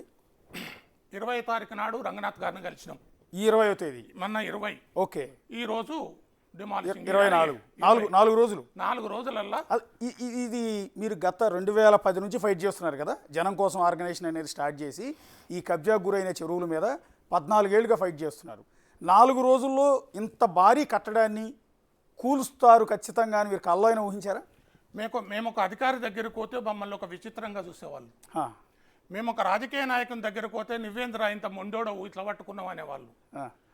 అన్ని వ్యవస్థలు ఈరోజు ఈ చెరువులు అన్యాక్రాంతం కావడానికి అన్ని వ్యవస్థలు, ఈవెన్ మీడియా కూడా కారణమే చెరువులు కబ్జా కావడానికి. ఈరోజు ఎవరైతే ఈ చెరువుల విషయంలో ఈరోజు గత 4 రోజుల నుంచి పుంకాలుగా గొట్టాలు ముందలు కురుకొస్తున్నారో ఎక్కడ పోయారు 15 ఏళ్ళ నుంచి? నిజంగా ఎవరైతే 4 రోజుల నుంచి వచ్చిన నూతన మీడియా కానీ, ఎలక్ట్రానిక్ మీడియా, ప్రింట్ మీడియా, పెద్ద పేపర్లుగా మేము చెప్పుకునే పేపర్లు కూడా కనీసము వార్తలు రాసే ధైర్యం చేయలేకపోయినాయి. ఇప్పుడు ఇవాళ నాగార్జున కన్వెన్షన్ టచ్ చేస్తారు అని అసలు ఎక్స్పెక్ట్ చేశారా మీరు? ఈ స్థాయిలో కూల్చివేత, ఏకంగా 4 ఎకరాల పరిధిలో నిర్మించిన అతిపెద్ద ఫంక్షన్ హాల్ అనుకుంటాను, అది ఎంటైర్ హైదరాబాద్లో అతిపెద్ద ఫంక్షన్ హాల్ అనుకుంటా బహుశా ఇది. నాగార్జుని టచ్ చేసే గట్స్ కానీ, ఆ దమ్ము కానీ ఉంటుందని మీరు అసలు ఎక్స్పెక్ట్ చేశారా? నేను రంగనాథ్ గారి దగ్గరికి వెళ్ళేటప్పుడు మాత్రం పెద్ద ఆశతోటి పోలేదు. వారిని కలిసి 20 నిమిషాలు మాట్లాడిన తర్వాత వారి యొక్క మాట్లాడిన విధానం, వారు నా డాక్యుమెంట్స్ చూసిన విధానం, వారు లోకాయుక్తలో ఏదైతే ఇరిగేషన్ నార్త్ ట్యాంక్ డివిజన్ 23 ఎకరాల 30 గుంటలు కబ్జా ఉందని వేసిన తర్వాత కూడా అరే ఇంత క్లియర్గా ఉంది కదా అని డాక్యుమెంట్ చూసిన తర్వాత, ఆ తర్వాత కొంత వివరాలు వారు తీసుకున్న తర్వాత ఈ అధికారి చాలా చిత్తశుద్ధితో పనిచేస్తున్నాడు, ఇతనికి ఫ్రీ హ్యాండ్ ఉందని నేను అనుకున్నా. ఎందుకంటే నేను ఉద్యమంలో పాల్గొంటున్న అధికారులను గతంలో శేషాద్రి గారిని చూసిన, ఇప్పుడు నేను రంగనాథ్ గారిని చూస్తున్నా. ఒక నిజాయితీ అధికారులకు వాటి సారథ్యము, వాటి బాధ్యత ఇస్తే ఖచ్చితంగా ఫలితాలు ఉంటాయి. ఈ చిత్తశుద్ధి ఆ నిజాయితీ అధికారిని ఎవరైతే నియమించినో ముఖ్యమంత్రిని మనం ప్రశంసించాలి. గత 10 ఏళ్లలో నాగార్జున లాబింగ్ వర్కౌట్ అయింది. కేసీఆర్ని కలిసాడా, కేటీఆర్ని కలిసాడా, హరీష్ రావుని కలిసాడా, ఇంకో మంత్రిని కలిసాడా, ఎంటైర్ అధికారులను కలిసి లాబింగ్ చేసుకున్నాడో తెలియదు. కానీ ఆ విధంగా 4 ఎకరాలు ఆక్రమించి కట్టి విపరీతంగా వ్యాపారం చేస్తుంటే వర్కౌట్ అయింది. ఎందుకు కాంగ్రెస్ గవర్నమెంట్లో ఎందుకు వర్కౌట్ కాలేదనుకుంటున్నారు? నాగార్జున ప్రయత్నాలు చేయలేదనేది అబద్ధం, ఖచ్చితంగా చేసే ఉంటాడు. ఎందుకని వర్కౌట్ కాలేదనుకుంటున్నారు ఈ గవర్నమెంట్? సమాజం మీద ఒక మంచి అవగాహన ఉండి చెరువులు కుంటలు ప్రభుత్వ భూములు కాపాడడం వల్ల ఈ సమాజానికి మంచి జరుగుతుందని నాయకుడు ఈరోజు అధికారంలో ఉన్నాడు కాబట్టి మంచి జరుగుతుంది. అంటే బేసిక్గా ఏ సీఎంకైనా ఎంత గట్స్ ఉండాలండి, ఎంత దమ్ము ఉండాలి, ఎంత ధైర్యం ఉండాలి. ఎందుకంటే పొలిటికల్గా ఇబ్బందులు ఉంటాయి. ఈ కూల్చివేత ప్రక్రియ ఒక మంచి కోసం చేస్తున్నా కూడా దీనిలో కొంతమంది వ్యతిరేకిస్తారు, లాబింగ్ చేస్తుంటారు, పెద్ద ఎత్తున ఒత్తిడి తీసుకొస్తూ ఉంటారు సీఎం మీద కూడా. అయినా కూడా లెక్క చేయకుండా ఈ విధంగా ఇంత భారీ కట్టడాలని, ఈ విధంగా ఆక్రమణకు గురైన చెరువులను కాపాడే ప్రయత్నంలో భాగంగా కూల్చివేసే నిర్ణయం తీసుకున్నారంటే ఎంత గడుసు ఉండాలంటారు ఒక సీఎంకి? మీకు ఒక చిన్న విషయం చెప్తాను. అప్పుడు 2014లో వీళ్ళు ఏదైతే ఒక ప్రహసనం కూల్చివేతల ప్రహసనం చేసిరో ఆ టైంలో ఏదైతే ఈ లాబీ ఉందో ఈ లాబీ ఢిల్లీ వరకు అయింది. అవును, వీళ్ళందరూ కలిసి స్టేట్ గవర్నమెంట్ పడిపోతుంది, వీళ్ళు కావాలని ఒక ఆంధ్ర వాళ్ళని టార్గెట్ చేస్తున్నారని వైషమ్యాలు కూడా తీసుకొచ్చారు. అప్పుడు ఆ టైంలో వాస్తవం ఇది. నాగార్జునది ఎప్పుడైతే పోయినరో ఇగో ఒక ఈ కామెంట్ తీసుకొచ్చారు, దానివల్లనే ఆగిపోయింది అనేది కూడా ఒక ప్రచారం ఉంది. అది ఎంతవరకు తెలియదు. ఒక చిత్తశుద్ధితోటి ఒక పని పూనుకున్న తర్వాత దాన్ని చేయాలనే లక్ష్యంతో పనిచేసే వ్యక్తులకు ఎటువంటి లాబీలు, ఎటువంటి ఆటంకాలు పనిచేయవు. నిన్నటి నుంచి నన్ను అడుగుతున్నారు, మీరు ఇంతకాలం నుంచి ఇంత పెద్దవాళ్ళతో కొట్లాడుతున్నారు కదా, మీకు థ్రెటన్స్ ఎప్పుడు రాలేదా అని. ఒకప్పుడు వచ్చినాయి, ఆ తర్వాత నేనేందో వాళ్ళకి తెలిసింది. ఇప్పుడు ఎవరు నన్ను థ్రెటన్ చేయడం లేదు. నేను పట్టుకుంటే గట్టిగా పట్టుకుంటా అన్నారు. నేను ఎక్కడైతే పని చేస్తున్నా వీడు మొండోడు అన్నారు. నాకు ఒక పేరు పెట్టారు కానీ నన్ను ఎవరు బెదిరించలేరని చెప్పిన నేను. రంగనాథ్ గారిని కూడా అడిగాం, మీకు ఏమైనా బెదిరింపులు వచ్చాయంటే వచ్చాయండి, కానీ వాటిని నేనేం బెదిరించాల్సిన అవసరం. నక్సలైట్లు ఉన్న ఏరియాలోనే పనిచేసి వచ్చినవాడిని నేను, ఎన్నో పెద్ద పెద్ద కేసులు డీల్ చేసి వచ్చినవాడిని. ఈ బెదిరింపులకి ఎవరో లొగ్గేది లేదు. డైరెక్ట్గా రేవంత్ రెడ్డి గారికి రిపోర్ట్ చేస్తున్నారు ఆయన. మధ్యలో ఎవ్వరు ఏ పొలిటీషియన్ రంగనాథ్తో మాట్లాడే పరిస్థితి లేదు. ఎందుకంటే ఎలాంటి లాబింగ్ ఆస్కారం లేకుండా డైరెక్ట్ రిపోర్ట్ టు సీఎం. ఈరోజు సీఎం ఆదేశాలతో రంగనాథ్ ఇలాంటి డేర్ అండ్ డాషింగ్ నిర్ణయాలు తీసుకుంటున్నారు. దీనికి ప్రజలందరూ మద్దతు కావాలి. ప్రజలందరూ మద్దతు కావాలి. ఇది రేవంత్ రెడ్డి గారి స్థలం కాదు. అది కూల్చేసిన తర్వాత రేవంత్ రెడ్డి గారు రంగనాథ్ గారు ఆ స్థలాన్ని తీసుకుని దానిలో ఫంక్షన్ హాల్ ఏం కట్టుకోరు. ఇది ప్రజల కోసం, చెరువును కాపాడే ఉద్దేశంతో. రేపొద్దున ఇప్పుడు ఎన్కన్వెన్షన్ కూల్చివేసిన ప్లేస్లో వాటర్ స్టోర్ అవుతుంది. అది FTL ఫుల్ ట్యాంక్ లెవెల్ కాబట్టి రేపొద్దున చెరువు నిండినప్పుడు ఆ నీరంతా పైకి వచ్చి ఇక్కడ ఉంటుంది. లేదా ఈలోపు దాని పార్క్ కింద ప్రజల కోసం ఏ పార్క్ ఈవినింగ్ వాక్ చేయడానికో పిల్లలతో ఆడుకోవడానికో దానికో వినియోగించే అవకాశం ఉంటుంది. లేదంటే కంప్లీట్ చెరువు కిందే ఉంచేస్తారు. ఎందుకంటే వరద నీరు ఎక్కువ వస్తుంది. నిన్న మొన్న వర్షాలకు చూశారు. హైదరాబాద్ గచ్చిబౌలిలో, మాదాపూర్లో, లేకపోతే బంజారా హిల్స్లో, జూబ్లీ హిల్స్లో, షేక్పేటలో, కుకట్పల్లిలో వర్షపు నీరు రోడ్ల మీద నిలబడి కార్లు కొట్టుకుపోతున్నాయి. ఎందుకు అంటే డ్రైనేజీల్లోంచి వాటర్ లాగే పరిస్థితి లేదు. ఎందుకు అంటే డ్రైనేజీల్లోంచి వాటర్ వెళ్ళడానికి అవకాశం లేదు. చెరువులన్నీ కబ్జా గురైపోయి ఉన్నాయి. అందువల్ల వరద వచ్చినప్పుడు, అంటే వర్షం వచ్చినప్పుడు ఆ వరద నీరంతా వెళ్ళటానికి ఈజీ వే ఉంటే, ఈ చెరువులన్నీ కూడా ఈ విధంగా ఆక్రమణకు గురి కాకుండా ఉంటే, ఓపెన్గా ఉంటే ఆ వరద నీరంతా అందులోకి తీసుకుంటుంది. తద్వారా రోడ్ల మీద నీరు నిలిచే అవకాశం ఉండదు. ఉన్నా కాసేపు ఉంటుంది, కాసేపటికి లాగేస్తాయి. తద్వారా చెరువును కాపాడే ప్రయత్నంలో భాగంగా ఈ విధమైన ఒక సంచలనమైన నిర్ణయం రేవంత్ రెడ్డి సర్కార్ తీసుకుంది. రంగనాథ్ వాటిని అమలు చేస్తున్నారు. ఒకసారి కొలీగ్ గణేష్ ఉన్నారు. గణేష్, కసిరెడ్డి భాస్కర్ రెడ్డి గారు చెప్పింది అన్నారు మీరు. సో ఒక చెరువును కాపాడటానికి ప్రభుత్వం తీసుకుంటున్న నిర్ణయాలకి కసిరెడ్డి భాస్కర్ రెడ్డి గారు లాంటి వాళ్ళు పోరాటం కూడా ప్లస్ అవుతుంది, యాడ్ అవుతుంది. ఇప్పుడు వీళ్ళు ఇంత 14 ఏళ్ళ నుంచి ఫైట్ చేస్తున్న దానిలో కదలిక లేదు. లాబింగ్ ముందు గవర్నమెంట్లు తలంచాయి, కానీ ఇప్పుడు వర్కౌట్ కాలేదు. ఇంత పెద్ద కట్టడం, ఎంటైర్ హైదరాబాద్లో అతిపెద్ద ఫంక్షన్ హాల్, అత్యంత ఖరీదైన ఫంక్షన్ హాల్ కూడా. బహుశా అందులో పెళ్ళిళ్ళు జరుగుతాయి, పిండ ప్రదానాలు జరుగుతాయి, తద్దినాలు జరుగుతాయి, లేకపోతే శ్రీమంతం ఫంక్షన్లు జరుగుతూ ఉంటాయి, పెద్ద మనిషి ఫంక్షన్లు జరుగుతూ ఉంటాయి, ఇంక ఎన్నెన్నో ఫంక్షన్లు జరుగుతుంటాయి. కానీ ఆ ఫంక్షన్ జరిగే ఖర్చుతో మిడిల్ క్లాస్ వాళ్ళ జీవితాలు సెటిల్ అయిపోతాయి. లక్షల రూపాయలు కట్టి నాగార్జున గారికి అక్రమంగా ఆయన కట్టిన ఫంక్షన్ హాల్కి ఒక్కొక్క చిన్న ఫంక్షన్కి లక్షల రూపాయలు కట్టి అందులో ఫంక్షన్ చేస్తూ ఉంటారు. ఇందాక నేను చెప్పాను కదా, ఒక ఫంక్షన్ చేసుకోవడానికి అయ్యే ఖర్చుతో ఒక మిడిల్ క్లాస్ ఫ్యామిలీ లైఫ్ అంతా బతికేస్తుంది. అంతంత లార్జ్ అమౌంట్ని నాగార్జున వసూలు చేశారు. సో ఇవాళ ఆ కట్టడం నేలమట్టం అయింది. సో దీని ఇంపాక్ట్ ఏ విధంగా ఉంటుందంటారు హైదరాబాద్లో?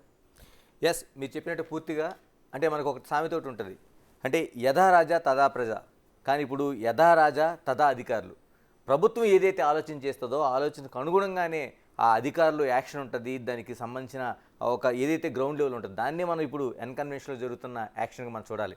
అంటే ప్రజల కోసం ఏదైతే మనకి భాస్కర్ రెడ్డి గారు చేస్తున్నారో అటువంటి ఆలోచనని పూర్తిగా ప్రజలు తీసుకొని, అంటే ప్రజల నుంచి వచ్చిన దాన్ని తీసుకొని ప్రభుత్వం చేస్తున్న ఏదైతే ఆలోచన ఉందో మనం పూర్తిగా దాన్ని అంటే ఈరోజు జరుగుతున్న దాన్ని మనం ఓవరాల్గా మనం దాన్ని చూడాల్సిన అవసరం ఉంది. అంటే ఎన్ఆర్ఎస్సి అంటే టోటల్గా నేషనల్ రిమోట్ సెన్సింగ్ ఏదైతే సెంటర్ ఉందో, నేషనల్ రిమోట్ సెన్సింగ్ సెంటర్ అనేది దాదాపుగా మనకి అనేక చెరువులను గుర్తించింది. అంటే ఇప్పటికి దాదాపుగా అంటే 1979 నుంచి ఇప్పుడు ఉన్న 2024 వరకు దాదాపు 61% ఏదైతే చెరువులను ఇప్పుడు గుర్తించిందో 61% చెరువులు పూర్తిగా మనకి ఆక్రమణకు గురైంది. కేవలం 39% మాత్రమే ఉందని చెప్తున్నారు. అంటే దాదాపు ఒకప్పుడు చెరువుల నగరంగా ఉండే హైదరాబాద్ నగరం ఈ రోజున పూర్తిగా ఇప్పుడు మనకి రిమోట్ సెన్సింగ్లో ఉన్నదానికే 30-40 చెరువులు మనకు కనిపించడం లేదు. అంటే టోటల్గా మనం తీసుకుంటే ఇప్పుడు ఈ చెరువుకి సంబంధించి తీసుకుంటే ఇప్పుడు నాగార్జున దాదాపు 12 ఏళ్ళుగా అనుభవిస్తున్నది 3.30 ఎకరాలు, అంటే 3 ఎకరాల 30 కుంటల ఆక్రమణ జరిగింది. మొత్తం టోటల్ FTLలో ఉంది. అంటే ఎంత ధైర్యంగా 10 ఏళ్ల పాటు దీన్ని బిజినెస్ చేస్తున్నారనేది మనం చూడాల్సిన అంశంగా కనిపిస్తోంది. దాదాపుగా మొత్తం టోటల్ అంటే ఈ తమిడికుంట చెరువుని మనం తీసుకుంటే మొత్తం టోటల్గా 38.62 కుంటాలు, అంటే అటు బఫర్ జోన్ కావచ్చు, FTL కావచ్చు. FTLే దాదాపు 29.24 ఎకరాలుగా మనకు కనిపిస్తుంది. బఫర్ జోన్కి సంబంధించి దాదాపు 9 ఎకరాల 38 కుంటలు కనిపిస్తుంది. అంటే ఇంత టోటల్గా ఉండే ఒక చెరువుని ఆక్రమించి వీళ్ళు అనుభవిస్తున్నారంటే ఏ స్థాయిలో ఇది ఉందనేది మనం గమనించాల్సిన అవసరం ఉంది. 10 ఏళ్ళుగా అంటే 12 ఏళ్ళుగా దీనిపైన బిజినెస్ చేస్తున్నారు. మీరు అన్నట్లు కోట్ల రూపాయల వ్యాపారాన్ని అనుభవిస్తున్నారు. అందుకనే ప్రభుత్వం ఇప్పుడు తీసుకున్న నిర్ణయాలు కూడా ఒక కీలకమైన నిర్ణయం కనిపిస్తోంది మనకు వస్తున్న వార్తల్లోన. ఏదైతే ఇప్పుడు కూల్చివేతలు చేస్తున్నారో, ఏదైతే తరలింపు చేస్తున్నారో, ఏదైతే ఇక్కడ ధ్వంసం జరిగిందో దీనికి సంబంధించిన పూర్తి ఖర్చుని అక్కడ కన్వెన్షన్ దగ్గర వసూలు చేయాలనే ప్రభుత్వ నిర్ణయం కూడా ఇక్కడ మనకి చాలామంది ప్రజలు హర్షించే విధంగా కనిపిస్తోంది. అంటే ఇది ఒకటే కాదు, ఇది ఆరంభం మాత్రమే. ఏదైతే ఎన్ఆర్ఎస్సి ఏదైతే టోటల్గా నేషనల్ రిమోట్ సెన్సింగ్ సెంటర్ ఏదైతే ఇచ్చిందో ఒక రిపోర్ట్ అనేది 61% పూర్తిగా చెరువులు కబ్జాకు గురయ్యాయి. పూర్తిగా ఉన్నది 39% అన్నారు. ఆ 39% లాంటి ఇలాంటి చోట మన కన్వెన్షన్ తీసుకుంటే మనకి తమిడికొండ తీసుకుంటే దాదాపు 80% చెరువు పూర్తిగా అయిపోయింది. FTLలో ఉండే పరిస్థితి కనిపిస్తుంది. ఇది కానీ ఈ డ్రైవ్ కానీ ప్రభుత్వం చేస్తే ఏదైతే ప్రజల కోసం మన భాస్కర్ రెడ్డి గారి ఆర్గనైజేషన్ ఏదైతే ఉందో ఇలాంటి ప్రజల కోసం అనే ఆర్గనైజేషన్స్ ముందుకి వెళ్ళగలుగుతాయి. మరోవైపు మనకి సేల్లోకు అంటే లేక్స్ సంబంధించిన ఆత్మ అనే అనేక ఆర్గనైజేషన్స్ ఉన్నాయి. మరి స్వచ్ఛంద సంస్థలు మనకి కనిపిస్తున్నాయి, పర్యావరణ సంస్థలు కనిపిస్తున్నాయి. దశాబ్దాలుగా పోరాటం చేస్తున్నా ఎక్కడా కూడా ఫలితం లేని ఈ ఆర్గనైజేషన్స్కి ఈ రోజున ఒక ఆరంభం అనుకోవాలి.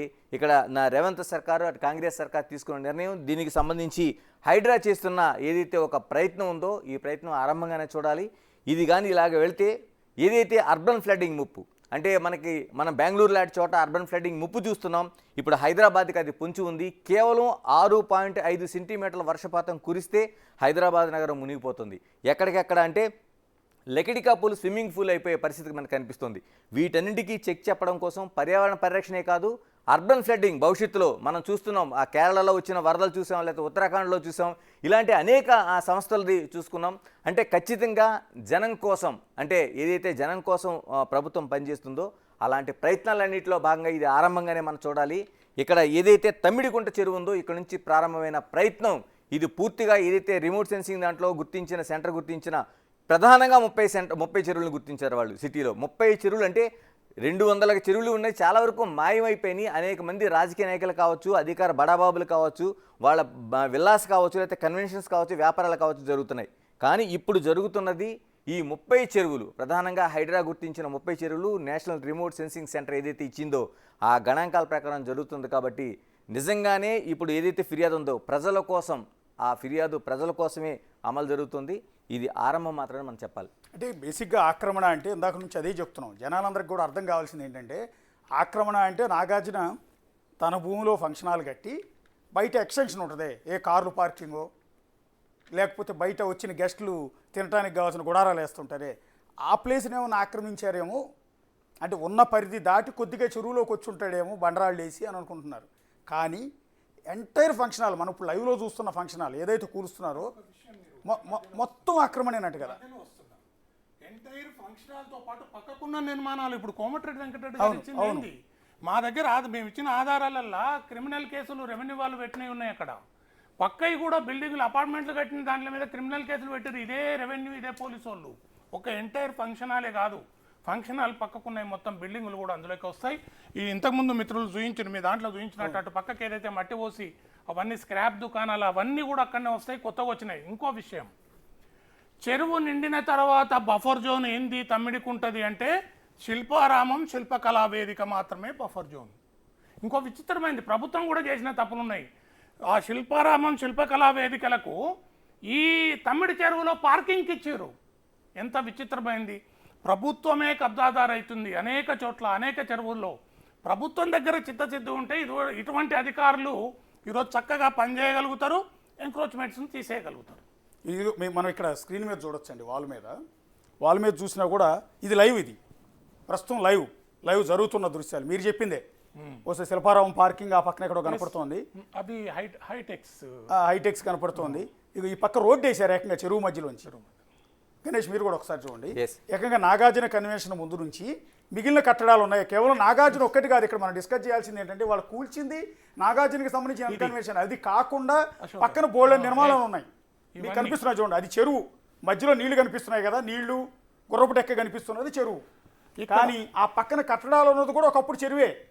ఇంకొకటి అశోక్ గారు, ఇక్కడ మీరు ఒకటి గమనించండి, ఆ ఏరియా ఈ మధ్య ఒక ఎమ్మెల్సీ గత అధికార పార్టీ ఎమ్మెల్సీ ఒక ఆయన జోక్యం చేసుకొని ఎంక్రోచ్మెంట్స్కి సహకరిస్తున్నది కూడా అక్కడ తేటతెల్లమవుతుంది. అవును, డాక్యుమెంట్స్ బయటకు పడతాయి సరిగ్గానే. ఇది చూడండి, మొదట బిల్డింగ్లు కట్టరు, ముందు ఇది ఇలాంటివి వేస్తారు.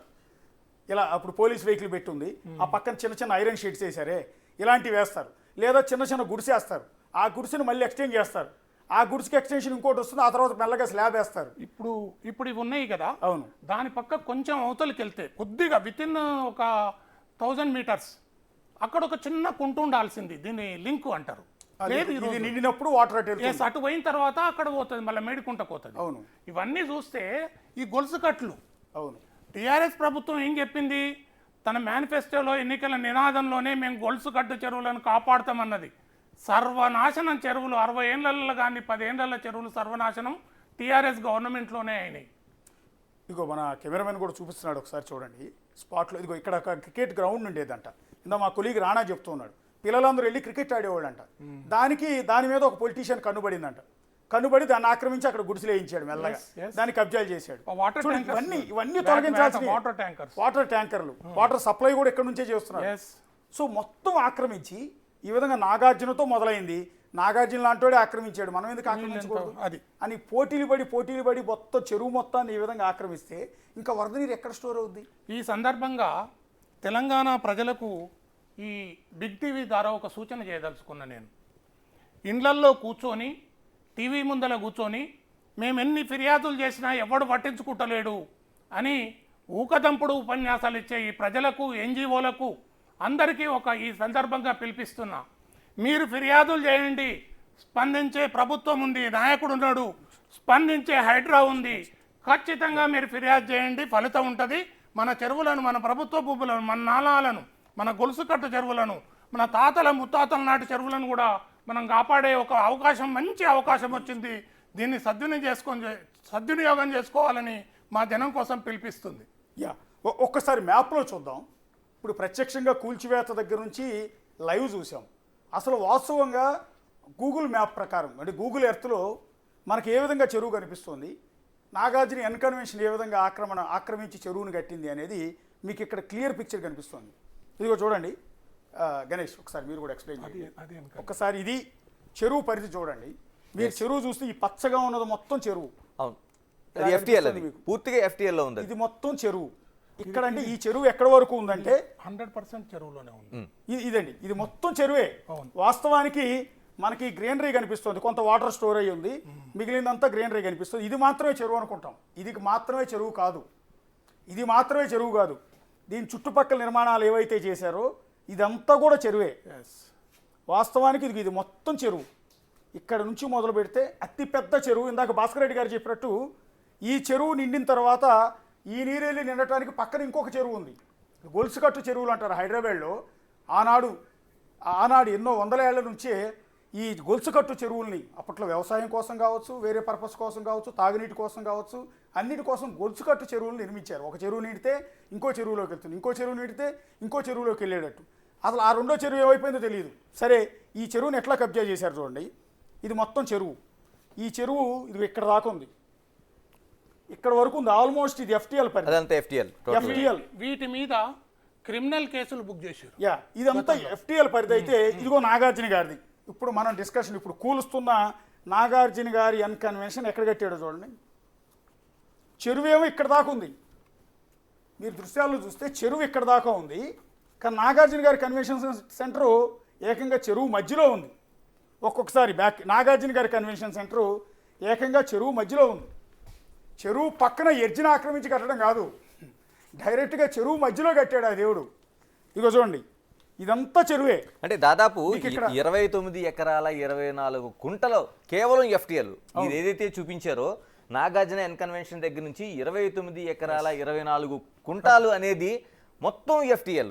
ఇది కాకుండా బఫర్ జోన్ దాదాపు 9 ఎకరాల 38 కుంటాలు బఫర్ జోన్. అంటే ఇప్పుడు మనం చూడకుండా ఉండేది ఏదైతే ఈ గ్రౌండ్ అంతా కనిపిస్తుందో ఇది బఫర్ జోన్. అంటే ప్రతి చెరువుకు సంబంధించి దాదాపు 30 మీటర్ల బఫర్ జోన్ ఉంటుంది. అంటే ఫుల్ ట్యాంక్ లెవెల్కి సంబంధించి ఏదైతే ఉందో అక్కడ నుంచి 38 మీటర్లు బఫర్ జోన్ ఉంటుంది. చెరువు నిండిన తర్వాత చెరువు ఎక్కడైతే చెరువు నిండేదాన్ని మొత్తాన్ని ఫుల్ ట్యాంక్ లెవెల్ ఎఫ్టీఎల్ అంటాం.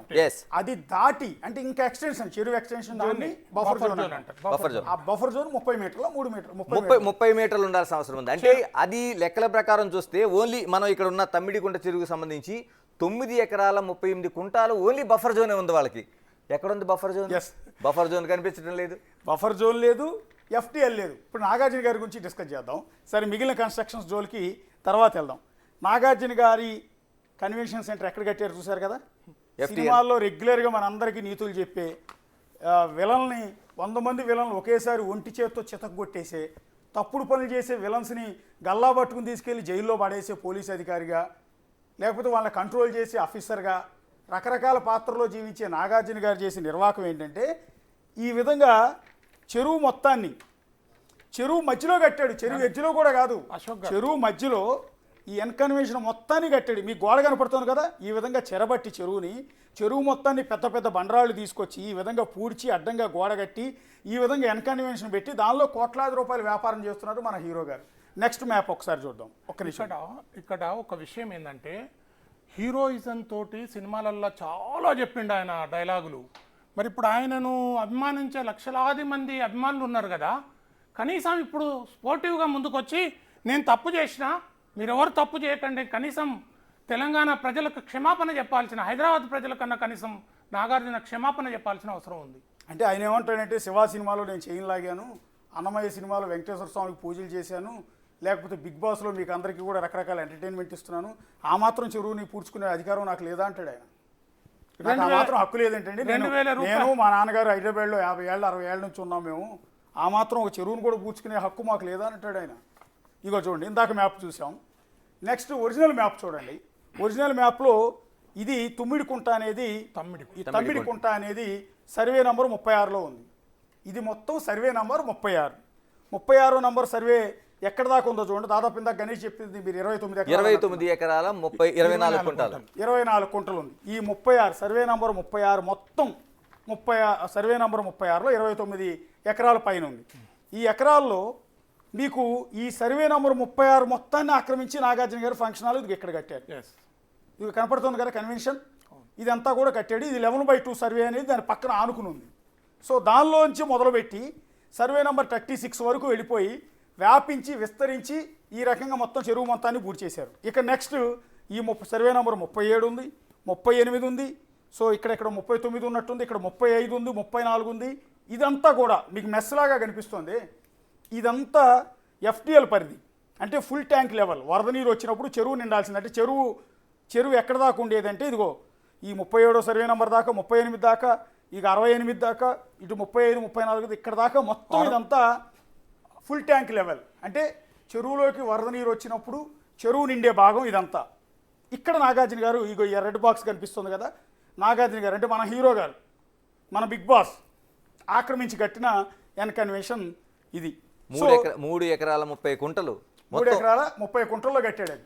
11 ఎకరాల 36 గుంటలు 11/36 సర్వే నెంబరు ఇందులోనే వస్తుంది, లేఖలోనే వస్తుంది. ఈడ చూపిస్తుంది చూడండి, 11/2 కనిపిస్తుంది. ఇదిగో 11/2 ఉంది, 11/3 ఉంది. 36 ఉంది, 41 సర్వే నెంబర్ ఉంది. క్లియర్గా ఇక చూడండి, వాళ్ళు ఇచ్చిందే ఉంది, FTL మ్యాప్ క్లియర్గా ఉంది. సో అది మీకు సింపుల్గా అర్థమైనట్టుంది. ఒకసారి మొదటి మ్యాప్ తీయండి, మొదటి గూగుల్ మ్యాప్, అసలు చెరువు ఎలా ఉండేది అనేది. ఎస్, ఇది గూగుల్ మ్యాప్లో ఇప్పుడు తీసింది. ఇప్పుడు కూల్చివేస్తున్నది ఇది ఇక్కడ ఈ ప్రాంతం. ఇది మిగిలిన చెరువు, అంటే అంతా కబ్జా గురైపోగా ఇటు నాగార్జున గారు ఒక 4 ఎకరాలు, మిగిలిన వాళ్ళంతా కలిసి ఇష్టం వచ్చినట్టు మొత్తం ఆక్రమించేయగా ఇదిగో ఈ మొక్క కాస్తంత మొక్క మిగిలింది. ఈ కొద్ది నీళ్ళు మాత్రం ఈ అన్కన్వెన్షన్ వ్యూ కోసం, అంటే లేక్ వ్యూ కోసం ఆయన ఫంక్షన్ హాల్లో ఫంక్షన్ చేసుకోవటానికి వచ్చిన బడాబాబులు ఉంటారే వాళ్ళందరికీ ఎంటర్టైన్మెంట్ కోసం, రంజింపజేయడం కోసం, చెరువు నీళ్లు ఆడ మందు కొట్టుకుంటా చెరువు నీళ్లు చూడడం కోసం వ్యూ, అదే లేక్ వ్యూ కోసం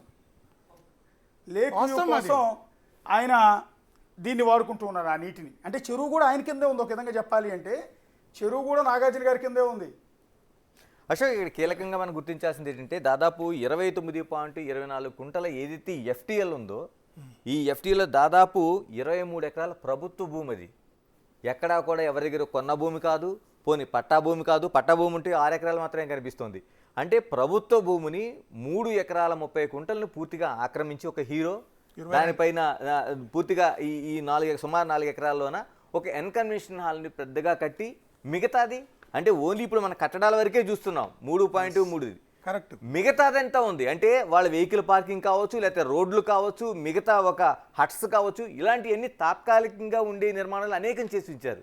అంటే దీన్ని బట్టి మనం చూడొచ్చు ఎంత ధైర్యంగా 10 ఏళ్ల పాటు, అంటే కేవలం మనం చూడొచ్చు 2013లో ఒక హంగామా చేశారు. ఇక్కడ తీసుకొచ్చారు, నోటీసులు ఇచ్చారు, దీన్ని కూల్చుతామన్నారు, బుల్డోజర్లు పెట్టారు 2013లోనే. కానీ అక్కడ అయిపోయింది. తర్వాత 14లో ఒక డ్రామా నడిపారు. అక్కడ నుంచి 10 ఏళ్ల పాటు, అంటే 2024 వరకు ఎటువంటి కూడా చర్యలు తీసుకోకుండా ఇలా చూస్తూ ఉన్నారు. ఏదైతే ఇప్పుడు రేవంత్ సర్కార్ ఉందో దీన్ని ఆనాడు అసెంబ్లీలో ఏదైతే మాట ఇచ్చిందో ఆ ప్రజల కోసం, ప్రజల పక్షాన ఈరోజు జరుగుతున్న ఎన్కన్వెన్షన్లో దీనికి నాగార్జున ఏం సమాధానం చెప్తారు? మీరంటూ బిగ్ బాస్లో అనేక నీతి కబుర్లు సూక్త చెప్పారు, అనేక సినిమాల్లోనే ఆదర్శప్రాయుడు, ఇలాంటివి అన్నీ చెప్పిన తర్వాత అంటే సభ్య సమాజానికి ఏం సందేశం ఇస్తారు? ఇప్పుడు సభ్య సమాజానికి ఏం సందేశం ఇస్తారనేది మనం చూడాల్సిన అంశం. ఇప్పుడు మిగతాది దీంతో పాటు ఎటువంటి చర్యలు తీసుకుంటారు? శివమణి సినిమాలో నాగార్జున బాగా పాపులర్ సినిమా శివమణి అని, పూరి జగన్నాథ్ అనుకుంటా డైరెక్షన్. అందులో పోలీస్ అధికారిగా ఫోన్ నంబర్ ప్రజలందరికీ ఇస్తాడు. ఇచ్చి ఎక్కడైనా తప్పు జరిగితే అన్యాయం జరిగితే నాకు కాల్ చేయండి, నిమిషాల్లో నేను అక్కడ ఉంటానంటాడు. అలాంటి నాగార్జున ఈ విధంగా, అది ప్రభుత్వ భూమి కాదండి, ప్రజలది. ప్రభుత్వం అంటే ప్రజలతో ఉన్నదే కదా, ప్రజల కోసం పనిచేసేది కదా ప్రభుత్వం అంటే. ఎవరో సొంతం కాదు, అది మన అందరిది, హైదరాబాద్ ప్రజలందరిది. దాన్ని ఈ విధంగా ప్రజలకు ప్రజలందరికీ నష్టం చేకూరుస్తూ వరద నీటిని ఎటు వెళ్లకుండా ఈ విధంగా పెద్ద పెద్ద బండరాళ్ళు వీటి సాయంతో వాటిని టిప్పర్లతో తీసుకొచ్చి చెరువు మొత్తాన్ని నింపాడు. ఎందుకంటే దాని లోతు చాలా ఎక్కువ చెరువు. ఇంకొకటి మీకు ఇక్కడ ఆశ్చర్యకరమైన విషయం ఒకటి, ఈ ప్రభుత్వాధికారులు ఏ విధంగా వివరిస్తారండి. ఇంతకుముందు బ్రదర్ చెప్పిండు అందులో 23 ఎకరాలు గవర్నమెంట్ ల్యాండే ఉందని. వీళ్ళు నాకు ఇచ్చిన రిపోర్ట్లో 29 ఎకరాల 24 గుంటలు చెరువు అని ఒకవైపు ఇస్తూ, మళ్ళీ ఇంకొక రిపోర్ట్లో 21 ఎకరాలు చెరువు అని ఇచ్చారు. కానీ ఇందులో ప్రభుత్వ భూమే 22 ఎకరాల 2 గుంటలు ఉంది. వాళ్ళు ఇచ్చింది 1 ఎకరా గవర్నమెంట్ ల్యాండ్ కూడా గాయబ్ చేశారు.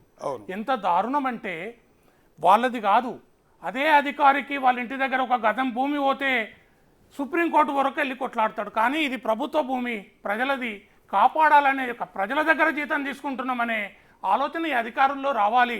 ఇంకొక విషయం ఇక్కడ మనం స్పష్టం చేయాల్సిన అవసరం ఉంది. ఆ టైంలో ఏ అధికారి అయితే అక్కడ ఉద్యోగం చేస్తున్నాడో ఆ సమయంలో ఎక్కడైతే చెరువు, ఇప్పుడు ఈ విధంగా గూగుల్ మ్యాప్ మనం చూస్తున్నాం కదా, ఏ అధికారి అక్కడ బాధ్యతగా పనిచేస్తున్న సందర్భంలో చెరువులు ప్రభుత్వ భూములు కబ్జా అయితే ఖచ్చితంగా ఆ అధికారిని బాధ్యతను చేయాలి. అట్లయితే చెరువులు ప్రభుత్వ భూములు కబ్జా కావు. అశోక్, ఇక్కడ మనం కీలకంగా మాట్లాడుకోవాల్సిన అంశం ఏంటంటే ఇప్పటివరకు ప్రభుత్వం ఆలోచిస్తున్న ఆలోచన అక్కడ కూల్చివేసింది కూల్చివేతకు సంబంధించిన ఖర్చులు కావచ్చు, దాదాపు మనకు 500 మంది సిబ్బందిని పెట్టారు, పోలీస్ అధికారులను ఉపయోగించారు. వీటికి సంబంధించిన ఆ ఖర్చులు కూడా వాళ్ళ దగ్గర వసూలు చేయాలనుకుంటున్నారు. మనం కీలకంగా ప్రజల కోసం, ప్రజల పక్షాన ప్రధాన డిమాండ్ ఏంటంటే 10 ఏళ్ల పాటు ఈ కోట్ల రూపాయలతో అనుభవించిన ఈ ఏదైతే ఆస్తులు ఉన్నాయో, దీనిపైన చేసిన వ్యాపారం ఏదైతే ఉందో 10 ఏళ్ల పాటు లెక్కలు కట్టి వీళ్ళ దగ్గర నుంచి వసూలు చేయాల్సిన అవసరం ఉంది. ఎందుకంటే కోట్ల రూపాయలు మీరు అంటున్నట్టు ఒక కన్వెన్షన్ హాల్లోన వీళ్ళు 12 గంటలు డివైడ్ చేస్తారు, 24 గంటల పాటు ఇవ్వరు. రెండోది ఇందులో రిసార్ట్స్, జరిగిన వ్యాపారం, లిక్కరు, ఇలా చూసుకుంటే మీరన్నట్టు ఖచ్చితంగా కోట్ల రూపాయల వ్యాపారం ఉంది.